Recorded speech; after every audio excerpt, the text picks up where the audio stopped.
Hi, Bhargav. Thanks for joining me, mate. I know you've got a lot of issues with both your health, your family's businesses. It's great to have you back for a day. Mate, I just wanted to suck your brains and get a bit of an understanding or a better understanding of the issues in Russia, in Serbia, in the Balkans, the Dayton agreements and how it all fits in with the politics in that region.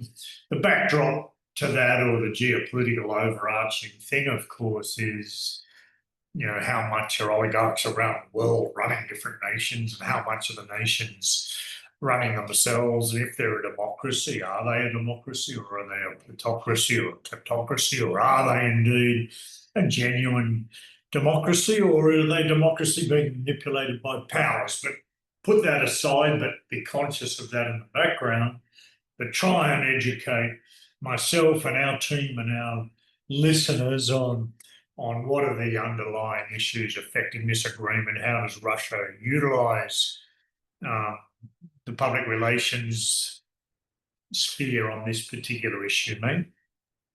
Certainly, Paul. Paul, certainly, thank you for inviting me for this session. So if I may go back a little bit, the entire agreement back in 1995 and later so-called Bonn Powers, which were set up in 1997, setting up the Office of High Representative by the European Council and the Western powers, were set up to make things convoluted from day one. There is no denying that. Okay, now they have a federal state wherein there is Bosnia-Herzegovina, then within the state, there is a separate federal authority called Republika Srpska, which is meant to protect the interests of Serbian people. And it all goes back to the ethnic conflict post the demise of Yugoslavia and the wars which followed the disintegration of Yugoslavia.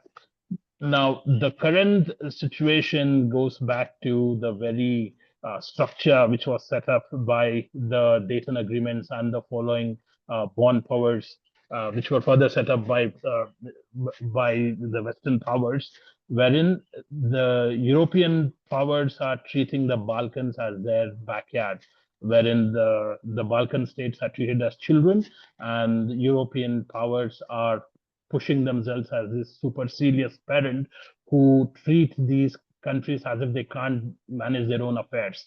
So in the same regard, they have set up this office called Office of a High Representative. And this High Representative basically has a veto power over everything what the judicial and the executive authority does in Bosnia. And this is instituted primarily to ensure that the peace agreement and the framework set up by the agreement in 95 are properly implemented.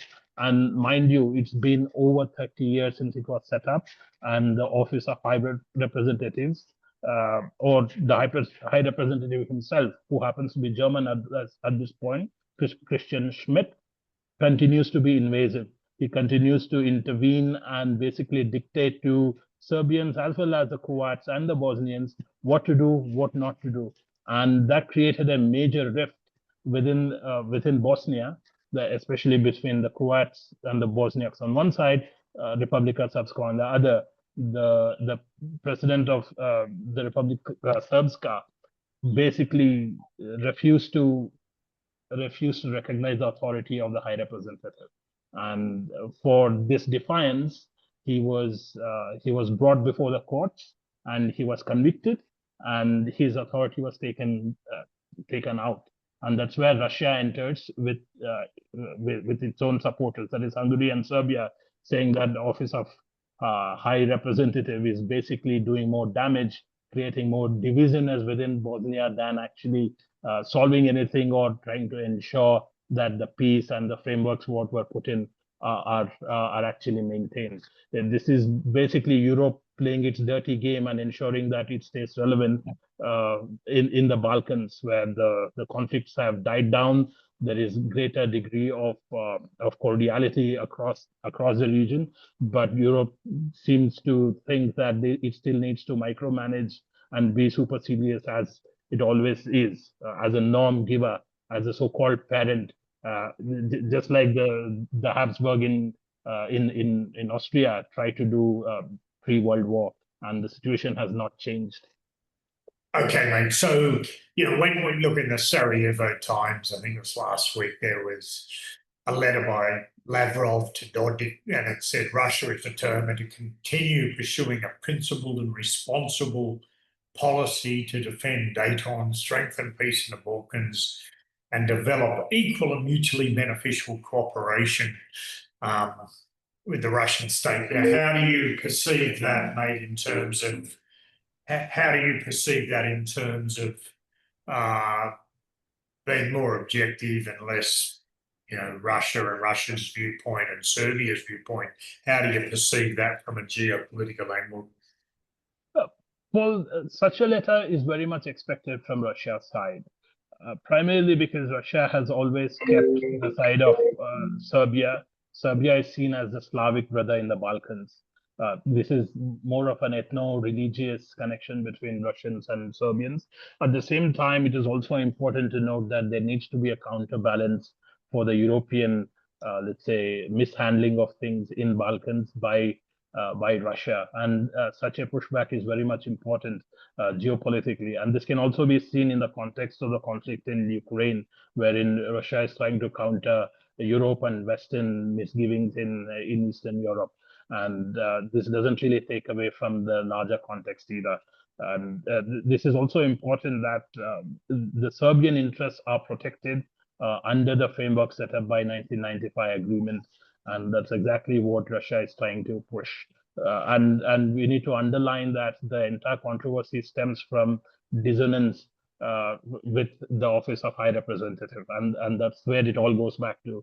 The OHR is trying to dictate terms, whereas the agreement actually ensures that there is substantial autonomy between the two segments of Bosnia and Herzegovina, and Russia is trying to ensure that is instilled in practice as well as in letter. Okay, well, let me put you on the spot with a bit of a tricky one to help us understand this. Yes. If we look at the farcical situation now with Gaza getting entirely annihilated, America sending in a son of a president and a real estate tycoon to discuss move forwards, Starmer, the UK, America, all wanting to get involved in adjudicating a mess for which they're all heavily involved in, both on the Gaza and ultimately in Ukraine. Now swinging it back to the Russia-Serbia Dayton situation, who's meddling more and who's being more objective, EU and Russia? Which one's looking after the valley, the moral high ground and the interests of the people on the ground, and which ones are looking after their own interests only?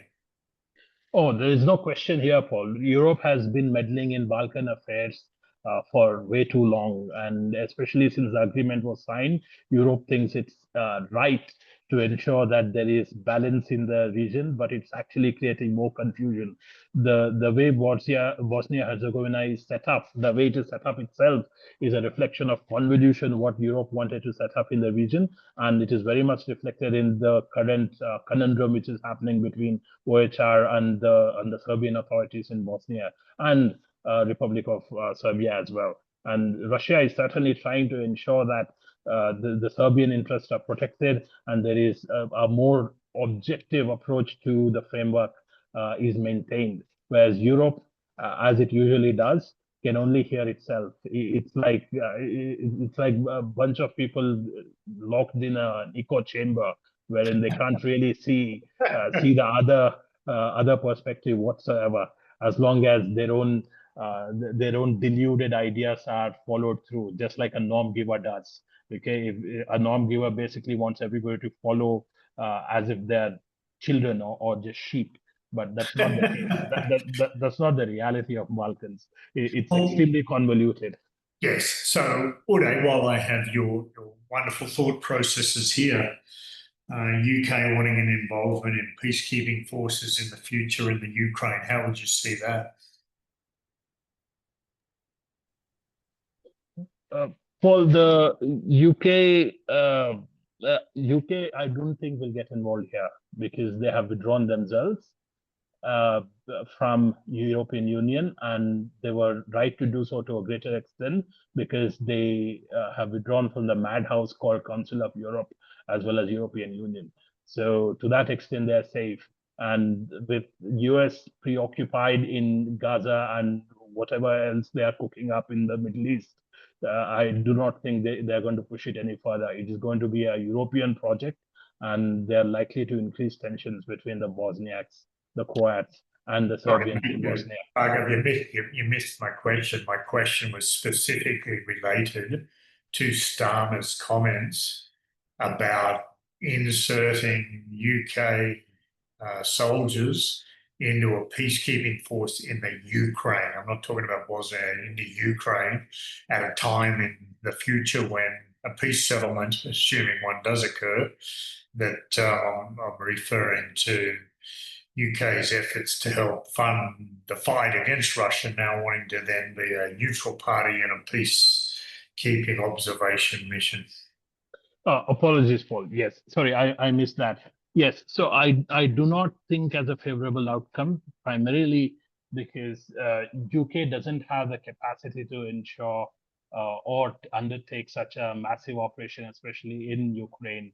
And to undertake such an operation, there needs to be combat readiness, which I do not think UK is ready to take up.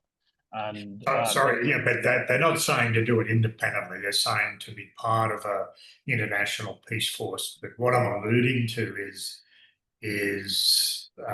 countries that have been supporting with the build-up of Ukraine from NATO, from the UK, of course, America also being a member of NATO, but also helping develop Ukraine forces fight against Russia. Are any of those countries legitimately able to go in and act in a post-war neutral role, given that they supported one side wholeheartedly? Paul, this again comes back to the question to what extent Putin is going to accept an international peacekeeping force in his backyard. Yes. So it is highly unlikely that Russians will actually agree to that. It is basically putting boots on ground at their doorstep. And I do not think strategically it will work for Russia. And it is not feasible for the Western powers either, because boots on the ground is politically very, very sensitive. And in Europe, to what extent that will be agreeable in the masses, I'm really not sure. It is one thing to actually prep for defense of a country. It's another for an overseas deployment.